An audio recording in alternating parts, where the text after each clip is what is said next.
तुमने देखा होगा कोई लड़की टमाटर पर टूथपेस्ट लगाकर फेस पर रगड़ रही होती है। कैप्शन पे लिखा होता है इंस्टेंट ग्लो, और जब तुम ट्राई करती हो एक हफ्ते बाद भी वही डल और पैची स्किन है। उसके अंदर आपने अगर ड्राई स्किन हो गई लेकिन दाग धब्बे वो छोड़ गए चाहिए। उसके बाद आप इसके अंदर 1 टेबलस्पून बेसन। ये ग्लो ट्रिक नहीं गैम्बल है। एज अ बड़ी बहन आज मैं वो सारी सच्चाई बताऊंगी जो रील्स नहीं बताती। होम रेमेडीज का ड्रामा, फेक क्रीम्स और वो छुपा हुआ डैमेज जो तुम्हें बहुत बाद में समझ आता है, ताकि आप मेरे वाली गलती ना करो। अगर तुम भी किचन साइंटिस्ट हो, रुक जाओ, मेरी बातें गौर से सुनो। एक बात बताऊं, मैं भी उन्हीं में से थी जिसे ग्लास स्किन और फेयर टोन का क्रेज था। मुझे लगता था हर नींबू, हर हल्दी मेरे लिए मिरेकल है। कोई रेमेडी छूटी नहीं थी। टूथपेस्ट ऑन पिंपल, हल्दी मास्क, नींबू स्क्रब, दही फेशियल, सब कुछ ट्राई किया। बस कुछ ना कुछ लगा के घर वालों को भूत बन के डराती रहती थी। और मुझ जैसी कुछ लड़कियां तो दिन में 3-3 बार फेस पैक लगाती हैं। और जब शादी या पार्टी होती तो फिर पूरा दिन कुछ ना कुछ स्किन पे मलती रहती थी। फिर कहते हैं पिंपल आ गया, स्किन रेड हो गई, रैश हो गए। यकीन कर, इससे तुम्हारा रहा सहा ग्लो भी चला जाता है, क्योंकि तुम स्किन को टॉर्चर कर रही होती हो। पहला फंडा समझ लो, नेचुरल हमेशा सेफ नहीं होता।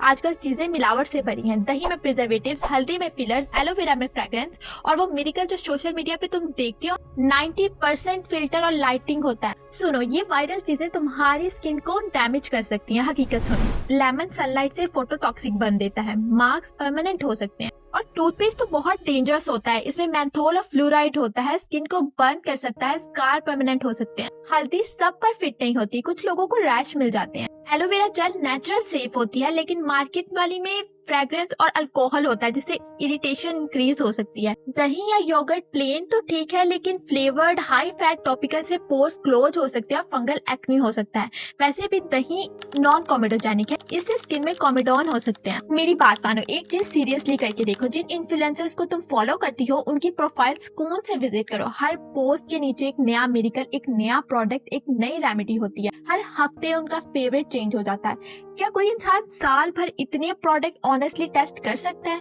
उनका काम तुम्हारी स्किन हील करना नहीं होता, तुम्हारी इनसिक्योरिटीज पे व्यूज लाना होता है। तो प्लीज उनके पीछे लगकर अपनी स्किन बर्बाद ना करो। आधी चीजें तो उन्होंने ट्राई भी नहीं की होती।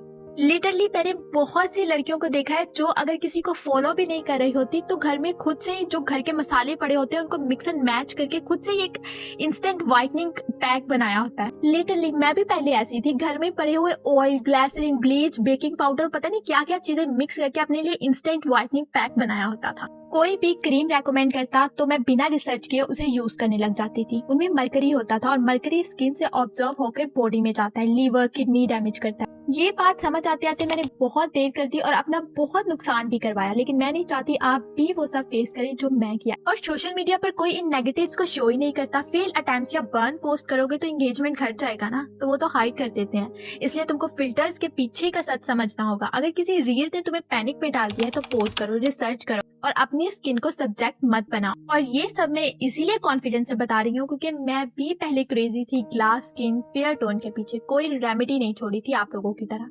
लेकिन जब मैंने hydration, diet, meditation, exercise, medicated skin care follow करना स्टार्ट किया तो मेरी स्किन ने लिटरली थैंक यू बोला। और अब मैं अपनी स्किन देख के हैरान होती हूँ। ये ग्लो किसी रेमेडी से नहीं आया, पेशेंस और केयर से आया है। बॉडी भी तुम्हारी है, हाथ पाँव का भी ख्याल रखो। सिर्फ फेस पे फिल्टर नहीं लगाओ, अपनी पूरी लाइफस्टाइल पे फिल्टर लगाओ। 3 सिंपल स्टेप से तुम भी यहाँ से यहाँ तक का सफर तय कर सकते हो। सबसे पहले अपनी स्किन टाइप जानो, ऑयली है, ड्राई है, कॉम्बिनेशन है या सेंसिटिव है। प्रॉब्लम डिफाइन करो, एक्ने को ट्रीट करना है, डलनेस को, पिगमेंटेशन को या स्कार्स को। रैंडम मिक्सिंग बंद करो, toothpaste, tomato, bleach, baking soda, ये सब बंद करो। और कुछ भी ट्राई करने से पहले ऑलवेज पैच टेस्ट करो और हमेशा मेडिकेटेड क्रीम्स और प्रोडक्ट्स यूज करो। ये स्लो रिजल्ट देती हैं लेकिन इफेक्टिव होता है। जो कहते हैं मार्केट क्रीम्स फेक हैं, वो ऑफन गलत प्रोडक्ट यूज कर रहे होते हैं। अपने डर्मेटोलॉजिस्ट से कंसल्ट करो, इन्फ्लुएंसर से नहीं। अपनी डाइट ठीक करो, हाइड्रेटेड रहो, स्लीप, कम प्रोसेस्ड शुगर, ये सब असली बेस है तुम्हारी हेल्दी स्किन की। और कुछ लड़कियां तो कुछ भी नहीं करती, निगलेक्ट करती हैं अपनी स्किन को। तो अपनी स्किन को निगलेक्ट करने से अभी नहीं तो लॉन्ग टर्म में उसका बहुत नुकसान हो सकता है। जल्दी एजिंग आना, फाइन लाइंस, डल स्किन, ये सब कॉमन इश्यूज हैं। तो बैलेंस ही स्किन को परफेक्ट रख सकता है। और अगर तुम चाहो तो मैं अगली वीडियो में डर्मेटोलॉजिस्ट अप्रूव मेडिकेटेड प्रोडक्ट बताऊंगी, कौन सी क्रीम किस स्किन टाइप के लिए बेस्ट है। कमेंट में लिखो, मैं सिर्फ वही शेयर करूंगी जो टेस्टेड और एक्सपर्ट बैक्ड हो। एज अ रिवार्ड अब मैं वो सिंपल रूटीन बताऊंगी जो मैंने फॉलो की और अपनी स्किन का गेम चेंज किया। हाइड्रेशन, रोज सुबह से रात तक पानी पियो, फ्रूट्स और वाटरी फूड रिमाइंडर लगा लो और लाजमी खाओ। सनब्लॉक लाजमी यूज करो, रोजाना SPF लगाओ, चाहे घर पर हो या बाहर।